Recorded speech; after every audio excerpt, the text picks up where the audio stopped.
Hello students, मेरा नाम शिवाली है और आपका मेरे चैनल पर एक बार फिर से स्वागत है। जैसा कि आपको पता है, इस चैनल पर एनसीईआरटी की सीरीज़ चल रही है जिसमें हमारा ट्रिग्नोमेट्री का टॉपिक चल चुका है, स्टार्ट हो चुका है। और ट्रिग्नोमेट्री के टॉपिक में हमने मेजरमेंट ऑफ एंगल्स कर लिए हैं, ट्रिग्नोमेट्रिक फंक्शंस हमने स्टार्ट कर दिए हैं। ट्रिग्नोमेट्रिक फंक्शंस के ही कुछ डिफरेंट टाइप के क्वेश्चन आज मैं लेकर आई हूँ, तो आज हम वो डिस्कस करेंगे, सॉल्व करेंगे। और आई होप आपको ये जो सीरीज़ है वो पसंद आ रही होगी, क्योंकि जितने भी क्वेश्चन या क्वेरीज आपकी रहेगी वो प्लीज़ आप कमेंट बॉक्स में लिख के दीजिए। So without wasting our time, let's start. First question है हमारा, if sine of a plus B equal to √3/2 and tan of a minus B equal to 1/√3, तो आपने क्या करना है, यहाँ से a और b की वैल्यू निकालनी है। देखो यहाँ पे सोल्यूशन करेंगे। आपको अगर यहाँ पे देखो कुछ प्रॉब्लम आ रही होगी बोर्ड पे, क्योंकि आज इलेक्ट्रिसिटी नहीं है तो इसकी फ्लैश पड़ रही है यहाँ पे सामने से, तो मैं कोशिश करूँगी आपको मैं एक एक चीज़ यहाँ पे रीड करके और दोबारा से यहाँ पे राइट करूँ जब क्वेश्चन हम सॉल्व करेंगे, ठीक है। तो क्वेश्चन है हमारा, sine of a plus B, मतलब जो एंगल है वो है a प्लस बी, अगर √3/2 है, और tan of a minus B अगर हमारे पास 1/√3 है, तो आपने निकालना है a और b की वैल्यू। आपने क्या किया है, यहाँ पे ट्रिग्नोमेट्रिक फंक्शंस में हम लोगों ने क्वाड्रेंट के बारे में पढ़ लिया है, स्पेसिफिक एंगल्स के बारे में पढ़ लिया है। तो जब आपने स्पेसिफिक एंगल्स के बारे में पढ़ा था, तो साइन का कौन सा एंगल √3/2 आता है? साइन का 60 डिग्री हमारे पास √3/2 आता है, और tan का कौन सा एंगल 1/√3 आता है? देखो साइन का हमारे पास 60 डिग्री होता है, sine theta equal to 60 degree, sorry sine 60 degree equal to √3/2 होता है। अब tan पे आते हैं। tan का a माइनस बी कहाँ पर होता है? tan का सबसे पहले फर्स्ट जो एंगल है, जीरो एंगल है, उस पर तो जीरो ही आता है। tan के 30 डिग्री पे क्या होता है? 1/2 √3/2। तो tan के 30 डिग्री पर क्या होता है? हमारे पास आता है 1/√3। क्लियर? अब हमारे पास क्लियर हो गया। tan के 60 डिग्री पर आ गया हमारा √3/2, और tan के 30 डिग्री पर आ गया हमारा 60 डिग्री पर आ गया √3/2, और tan के 30 डिग्री पे आ गया हमारा 1/√3। क्लियर है? अब देखो a प्लस बी है, वो क्या है? 60 डिग्री है। यही बात बोली ना इसने, ये जो थीटा एंगल था ये 60 डिग्री है, और थीटा की जगह हमें क्या दे रखा है? a plus B. तो हमने यहाँ से लिख लिया a plus B equal to 60 degree. Clear? दूसरा है a माइनस बी, ये क्या आ गया? a minus B equal to 30 degree. 10th में क्या करते थे आप? एलिमिनेशन मेथड यूज करते थे ना, या एलिमिनेशन या सब्स्टिट्यूशन। तो कर दो, उसको ऐड कर दो। चलो इसको हमने ऐड कर दिया, इक्वेशन 1 को इक्वेशन 2 को ऐड कर देंगे हम, क्या आएगा हमारे पास? 2a इक्वल टू 90 डिग्री, यही आएगा। इट मीन्स एंगल a आ गया हमारे पास 45 डिग्री। ठीक है, तो यही पुट कर दो किसी भी एक में। एंगल a अगर 45 है, तो एंगल b कितना होगा कि सम 60 हो? तो ये होगा 15 डिग्री। एंगल b 15 डिग्री और एंगल a हमारे पास 45 डिग्री आएगा। क्लियर? सम देखो 60 आ रहा है और सब्ट्रैक्ट करके 30 आ रहा है। क्लियर है? तो ये आ गया हमारा क्वेश्चन नंबर 1 का सल्यूशन, एंगल A की और एंगल B की वैल्यू। ठीक है, अब है हमारे पास, इसको नोट कर लो या स्क्रीनशॉट ले लो। नेक्स्ट है हमारे पास क्वेश्चन, उसकी तरफ चलते हैं। फिर क्वेश्चन है, find a pair of values of r and theta. r और थीटा की वैल्यू एज अ पेयर आपने निकालनी है। इसकी वैल्यू पेयर बन गया। ये कहाँ से निकालनी है? दो इक्वेशन दे रखी है, एक इक्वेशन है, एक इक्वेशन ये है, r cos ऑफ थीटा √3 है, r sin ऑफ थीटा 1 है, तो कैसे निकालेंगे आप?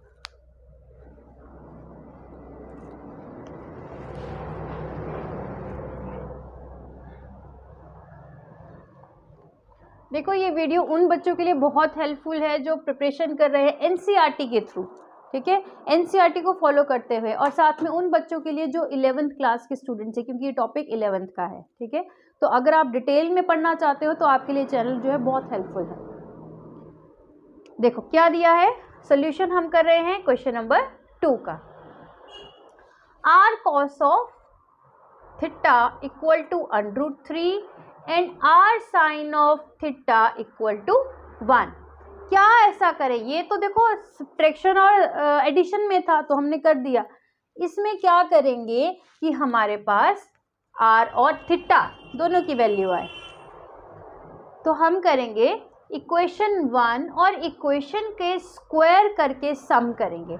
इसका स्क्वायर किया r square cos square theta plus इसके साथ किया r square sine square theta equal to √3 का स्क्वायर 3, 1 का स्क्वायर 1। क्लियर? कॉमन ले लो r स्क्वायर, अंदर क्या आ गया cos square theta plus sine square theta equal to 4। अब नेक्स्ट है, ये आइडेंटिटी पता है इक्वल टू 1 के बराबर होती है, तो r स्क्वायर आ गया 4, इसका मतलब r की वैल्यू आ गई ±2, या r की वैल्यू 2 ले लो, ठीक है। अब r की वैल्यू अगर ये है, r की वैल्यू अगर 2 है, देखो माइनस तो नहीं लेंगे हम एंगल में, नेगेटिव नहीं लेंगे, अगर r की वैल्यू हम +2 लेते हैं तो हमारे पास क्या आता है, 2 cos ऑफ थीटा आता है √3 और 2 sin ऑफ थीटा आता है 1। इसका क्या मतलब हुआ कि हमारे पास cos थीटा की वैल्यू क्या है, यहाँ से cos थीटा आ गया इस इक्वेशन से, cos थीटा इक्वल टू √3/2 और sin थीटा आ गया 1/2। एंगल की ऐसी वैल्यू cos के ऊपर जो √3/2 लाए क्या होती है, ये होती है हमारी 30 डिग्री। क्लियर? ये आएगी हमारी 30 डिग्री। cos ऑफ 30 डिग्री आता है √3/2, वैसे ही साइन ऑफ 30 डिग्री आता है हमारा 1/2। क्लियर है? साइन ऑफ 30 डिग्री आता है हमारा 1/2। तो एंगल आ गया थीटा 30 डिग्री और r की वैल्यू आ गई 2।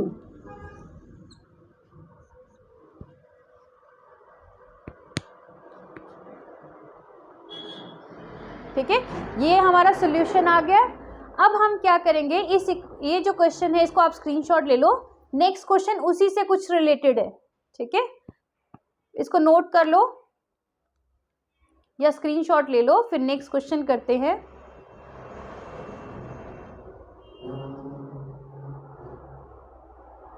ये बहुत टफ क्वेश्चन नहीं थे, ये वाले जो मैंने आपको करवाए ये बहुत टफ क्वेश्चन नहीं है, पर 11th क्लास के स्टूडेंट्स के लिए आ जाता है पेपर में ऐसे क्वेश्चन। क्वेश्चन नेक्स्ट है, सॉल्व करो 3 tan of theta plus cot of theta equal to 5 cosecant of theta. ठीक है, क्या लिखा है यहाँ पे, 3 tan of theta tangent plus cotangent cot of theta equal to 5 cosecant of theta.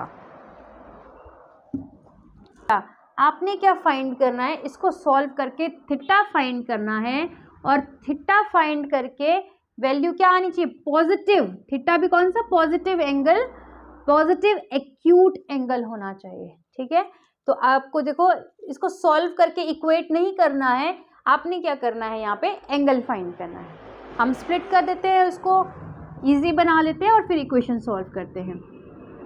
Question number 3 है हमारा ये, 3 tan of theta plus cot of theta 5 cosecant of theta.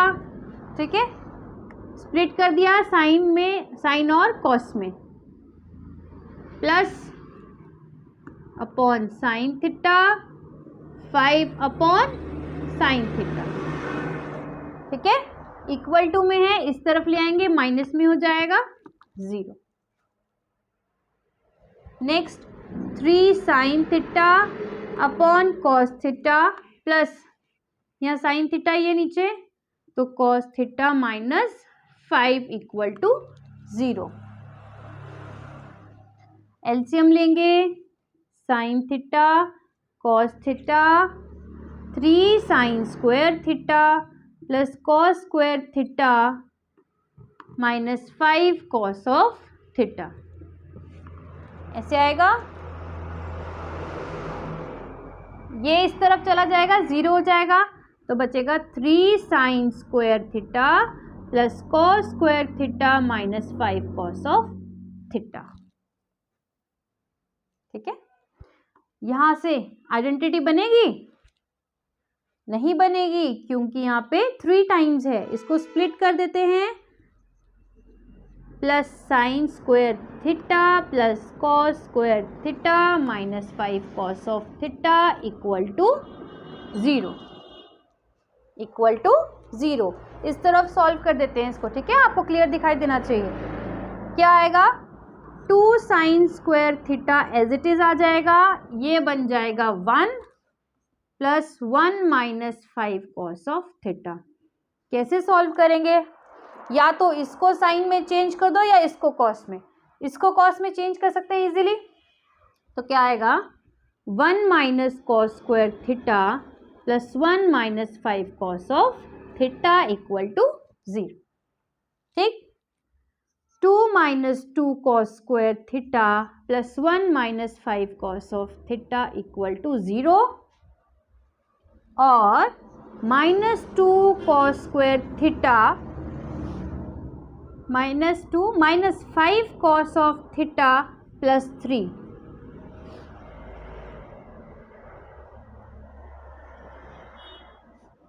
This implies 2 cos square theta plus 5 cos of theta minus 3 equal to 0। क्या ये quadratic equation बन गई? और quadratic equation आप solve करते थे, इसको ऐसे लेके चलो, 2x square plus 5x minus 3 equal to 0। इसको ने 2x square plus 5x minus 3 equal to 0 है। अब इसमें जो है वो फॉर्मूला लगा दो b स्क्वायर माइनस 4ac वाला। x की वैल्यू क्या होती है? Shridharacharya method, minus b plus minus under root of b square minus 4ac upon 2a। b क्या है? 5, तो minus b plus minus under root of 25 minus 4 into 2 into 3 upon 4। ठीक है, तो ये आ गया हमारे पास 4 3 12 24 अंडर रूट 1, तो आएगा -1 प्लस -1 अपॉन 4, तो -6 अपॉन 4। इधर सॉल्व करेंगे जब हम, यहाँ प्लस आ जाएगा, 25 प्लस 24 कितना आया? 49, तो आएगा -5 प्लस -7 अपॉन 4, -5 प्लस -7 बाय 4। क्या करेंगे? -5 प्लस 7 बाय 4 -5 -7 बाय 4। ये तो नेगेटिव में आ जाएगा, हमें बोला है पॉजिटिव एंगल, हम लेंगे ये 2 बाय 4 यानी हाफ। कितना आया? x का। x क्या था? कॉस ऑफ थीटा, यही था। कौन सा एंगल थीटा के ऊपर, किस थीटा के ऊपर कॉस का एंगल हाफ होता है? 60 डिग्री के ऊपर होता है, तो ये आ जाएगा हमारा थीटा इक्वल टू 60 डिग्री। क्लियर है? तो ये क्वेश्चन है यहाँ से स्टार्ट। ठीक है, ये इक्वेशन हमने बनाई है। इक्वेशन बनाने के बाद हम यहाँ गए, ये सॉल्व किया और ये आ गई इक्वेशन। ठीक है, ये था हमारा क्वेश्चन नंबर 3। नोट कर लो या स्क्रीनशॉट ले लो। उसके बाद नेक्स्ट है हमारे पास क्वेश्चन नंबर 4। क्वेश्चन नंबर 4 क्या बोल रहा है, इसको नोट कर लो। पहले मैं यहाँ से रब कर देती हूँ थोड़ा सा, ताकि मैं आपको एक्सप्लेन कर सकूँ इसको। आपने देखो 11th वाले बच्चों के लिए बोल रही हूँ मैं, π/4 π/3 अगर नया है तो आपने क्या करना है, क्वेश्चन नंबर 4, पाई क्या होता है 180 डिग्री, तो आपने समझना है कि π/4 है 180/4, क्या आएगा 45 डिग्री, और क्या लिखा है π/3, 180/3 क्या आएगा 60 डिग्री, π/2 वो तो डायरेक्ट ही बताया था आपको वहां पे 90 डिग्री, और क्या है π/6, कहीं भी पाए हो वो 180 लिख देना, ठीक है, 180/6 30 डिग्री, ठीक है। अब जब मैं वैल्यू पुट करूंगी तो मैं डायरेक्ट वैल्यू यही वाली पुट करूंगी डिग्रीज में, क्लियर है। इसको रब कर देते हैं,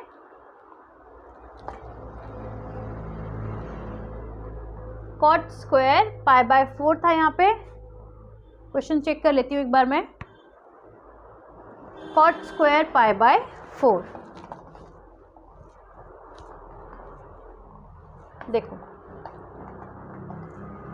क्वेश्चन है कॉट स्क्वायर π/4 यानी cot square 45 degree, secant square 60 degree,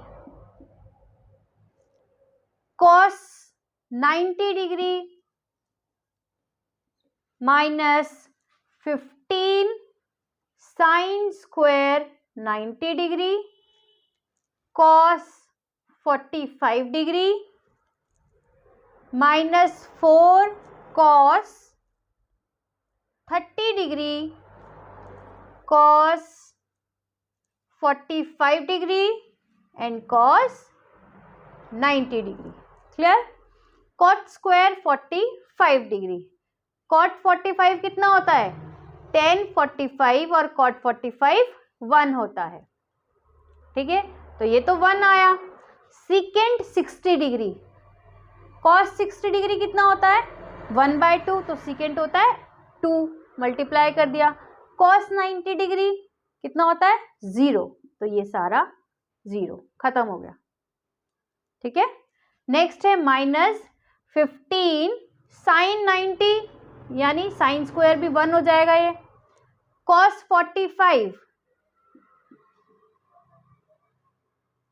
ऊपर ही जा, कॉस 45 कितना होता है 1/√2, तो यहां पुट कर देंगे 1/√2 minus of 4 cos of 30 degree, cos 30 degree √3/2, cos 45 degree 1/√2 and cos 90 degree again 0,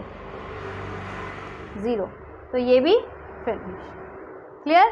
तो आंसर आना चाहिए -15/√2, ठीक है, -15/√2। इसको नोट करो या स्क्रीनशॉट ले लो, फिर मैं आपको एक छोटा सा टॉपिक और करवाती हूँ, इसको रब कर देती हूँ, इसको नोट कर लेना, ये रब कर देती हूँ।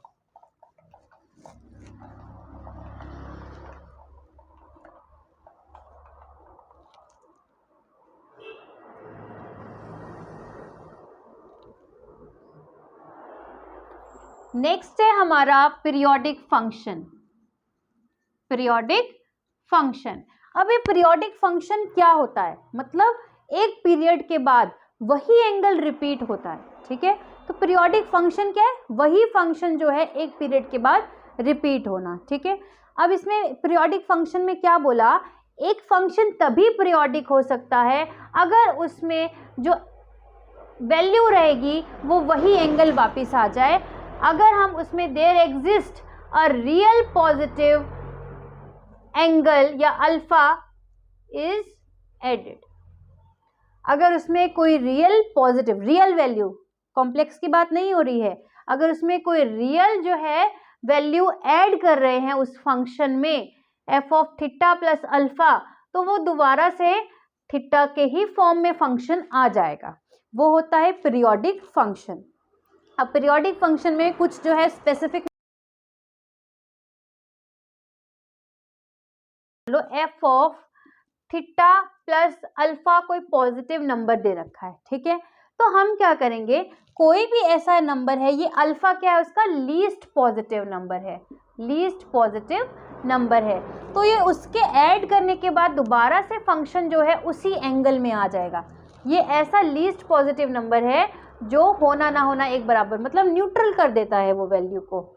उसमें क्या आ जाता है, ये वैल्यू का कोई रोल नहीं रहता और जो एंगल आता है वो सेम एज इट इज़ वही एंगल उतर के आ जाता है। ठीक है, जैसे कि साइन है हमारे पास, कॉस,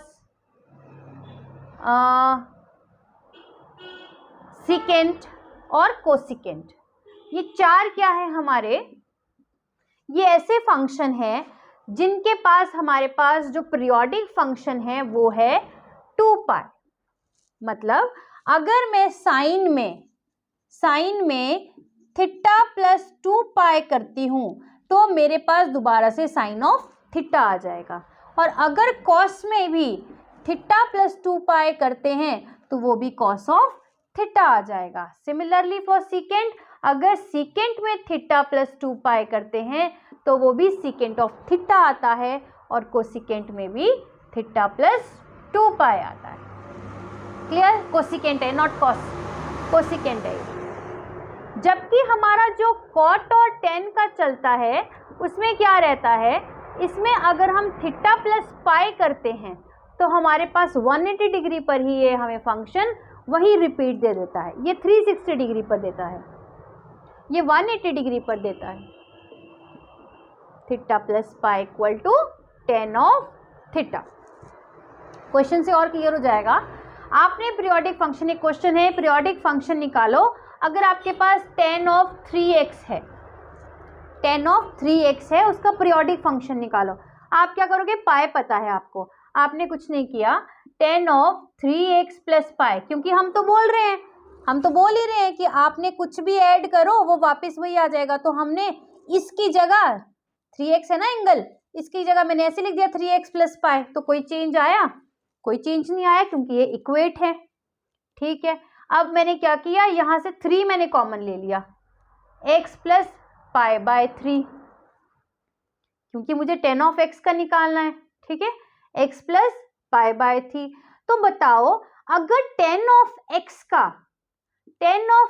का हमारे पास पीरियोडिक फंक्शन पाई बनता है तो टेन ऑफ 3x का हमारे पास पीरियोडिक फंक्शन हो जाएगा pi by 3। Clear, ten of 3x का बन जाएगा पाई बाय 3। इस तरीके से याद रखना है। सिमिलरली अगर मैं साइन में ले लूं साइन ऑफ 2x, ठीक है, इसका पीरियोडिक फंक्शन निकालना है, तो आप क्या करोगे, sine of 2x plus 2 pi, 2x plus 2 pi, हमने फंक्शन किसका निकालना है, 2x का, हमने क्या कर दिया, साइन ऑफ 2 कर दिया, x प्लस पाई कर दिया, तो हमारे पास क्या आ जाएगा, पीरियोडिक फंक्शन 2x का पाई आ जाएगा। क्लियर। एक और क्वेश्चन है जो थोड़ा सा कंफ्यूजिंग लगता है बच्चों को, वो है secant of x plus ten of 4x। देखो दोनों को अलग अलग करके निकाल लेना, इजी है। सीकेंट में क्या करते हैं हम, सिंपल लिख सकते हैं 8x प्लस 2 पाई, कोई चेंज नहीं आया क्योंकि ऑलरेडी इक्वल होते हैं। इसको कैसे लिख सकते हैं, ten of 4x plus pi, कोई चेंज नहीं आया, मैंने यहाँ से 8 कॉमन ले लिया, मेरे पास क्या आ गया, x प्लस पाई बाय 4 आया ना, 2x, 2 pi by 8, pi by 4 हो गया। यहाँ से भी मैंने 4 कॉमन ले लिया, तो दोनों का ही जो क्या आएगा हमारे पास, secant 8x plus ten 4x का क्या आया, पाई बाय 4। सम नहीं कर देना है, ये एक ही फंक्शन है। क्लियर, सम नहीं करना है, ये एक ही फंक्शन है पाई बाय 4। आई होप आपको समझ आया होगा और आज का कंटेंट पसंद आया होगा। अगर वीडियो अच्छी लगी है तो लाइक करें, शेयर करें, सब्सक्राइब करें। Thank you so much.